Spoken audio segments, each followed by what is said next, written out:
আসসালামু আলাইকুম। একজনের একটা বক্তব্যের সূত্র ধরে আলোচনাটা শুরু করি। সে মানুষটি হচ্ছেন জাতীয় নাগরিক পার্টি এনসিপির নির্বাচন পরিচালনা কমিটির প্রধান এবং মুখপাত্র, সাবেক উপদেষ্টা, এবং যার বিরুদ্ধে প্রচন্ড রকম দুর্নীতির অভিযোগ, সেই আসিফ মোহাম্মদ সজীব ভাইয়া বলছেন যে আওয়ামী লীগ যদি দেশে ফিরে আসে তাহলে সবার আগে আমি আত্মহত্যা করব। মানে একটু কিরকম খটকা লাগে না শুনতে? তাহলে কি কোনো আলামত তারা পাচ্ছেন, বুঝতে পারছেন যে আওয়ামী লীগ ফিরে আসা এটা কেবলমাত্র রাজনৈতিক বাস্তবতা না, কেবলমাত্র এটা একটা সময়ের বিষয়?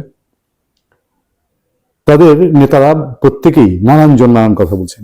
নাসিরউদ্দিন পাটোয়ারি আজ এসে হঠাৎ করে খেপে গিয়ে বলছেন যে বিএনপিকে তারা এই দেশ থেকে নিশ্চিহ্ন করে দিবে, মির্জা আব্বাসের তার যে আস্তানা সেটা খান খান করে দিবে। মানে হঠাৎ করে আসিফ, নাসিরউদ্দিন পাটোয়ারিরা এত এই হইলে এই হইবে, এই হইলে এই করিব, এগুলো কেন শুরু করেছেন? তারা কি এইবার ভোটের মাঠের একটা বাস্তবতা ধরতে পেরেছেন?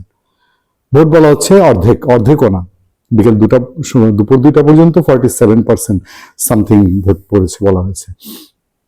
বাংলাদেশের 2টা ঘটনা ঘটে গেছে। এক হলো আওয়ামী লীগকে বাংলাদেশের জনগণ প্রত্যাখ্যান করে ভোটের মাঠের বাইরে রাখেনি। আওয়ামী লীগকে জামাতে ইসলামী, এই যে এখন তার একটা রবরব ভাব দেখছেন, এই ভাবটা ধরে রাখার জন্য, মানে উইদাউট আওয়ামী লীগ মাঠের যে অবস্থা, সেইখানে জামাত এই অবস্থানটা রাখতে পারে যেন, এই জন্য আওয়ামী লীগকে সরকারের উপর প্রেশার করে তারা নির্বাচনী প্রক্রিয়ার বাইরে রেখেছে। বাট জনগণ যারা আওয়ামী লীগের সঙ্গে আছে, তারা যে সেই দলের সঙ্গে আছে, এটা এই দেশের অর্ধেক জনগোষ্ঠীর ভোট দেওয়ার মধ্যে দিয়ে প্রমাণ হয়ে গেছে। এবং সেটাই হয়তো এই আওয়ামী লীগকে বাইরে রাখার যে পার্টিরা সুবিধা নিতে চাইছে তাদের মাথা খারাপ করে দিয়েছে।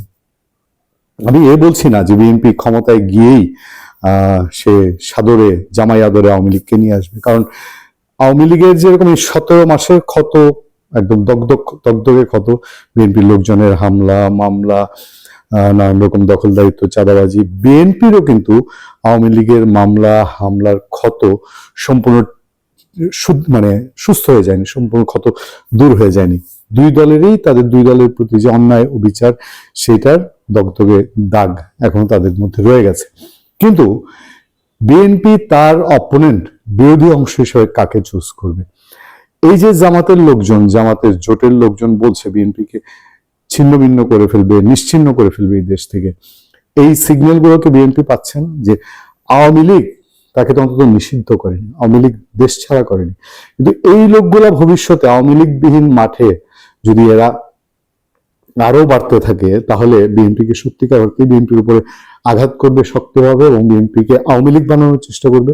এর মধ্যে তো কিন্তু করেছে গত 1-1.5 বছরে। বিএনপি যদি সাংগঠনিক ওই স্ট্রেংথটা না থাকতো, বিএনপি যদি ওই যে সাংগঠনিক কাঠামো, তার যে তৃণমূল শক্তিশালী, তৃণমূল বিস্তৃত জনগোষ্ঠীর সমর্থন, এটা না থাকলে এই 1-1.5 বছরে বিএনপিকে আওয়ামী লীগের জায়গায় নিয়ে যেত। এটা বেশ কয়েকটা চেষ্টা করেছে, বহু মিছিল মিটিং এর স্লোগান দিয়ে বলেছেও, পারেনি।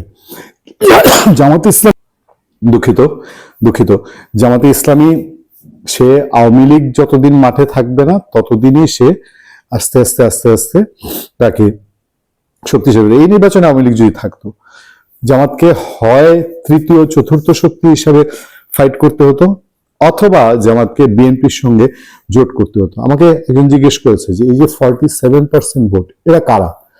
আওয়ামী লীগ দেয় নাই, কিন্তু 47% কারা? আমি বললাম বাংলাদেশে আওয়ামী লীগ, এনটি আওয়ামী লীগ, এই গ্রুপটা আছেই। এখন এই 47% যারা ভোট দিয়েছে তাদের মধ্যে বিএনপি জামাত প্রতিযোগিতা করছে।